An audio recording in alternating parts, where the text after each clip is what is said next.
sabi niya sa kanya.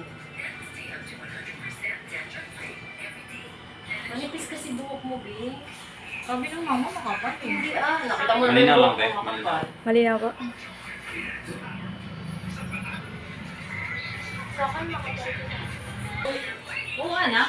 Kasi minsan nakakabigat din pala na. Oo, lalo pong natutulog, no? Oo, tapos yung matutulog ka na ng basa, nag-iisip ka pa, imbis na makakatulog ka diretso ka tayo. Ang hirap mong tumbling. O, ikaw talaga, kaya dapat hindi magpagupit ka. Tsaka may sarili akong gamit. Pinagkot ko nga, di ba? Oo, hindi ako Ang magpapagupit. maga.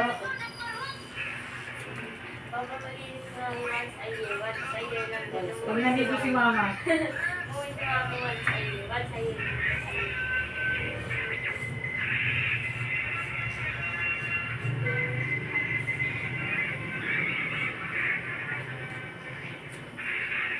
Hanggang sa pa kayo. Ito muna magpatuyo. Bawang tao. Ikaw din din, kaya Alexandra.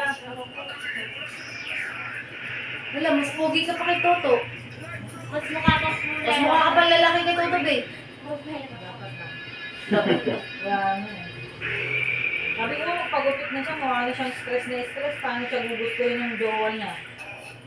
Diyos ko, honey, my love, so sweet na naman ang nasa isip mo. Siyempre. Hindi yan mawawala. Ano ba yun? Mamaya talaga sigurado ako magpo-post na naman niya tungkol kay honey. Hindi na. Lalaba ako, dami ko lalabahin ko eh. Ayan.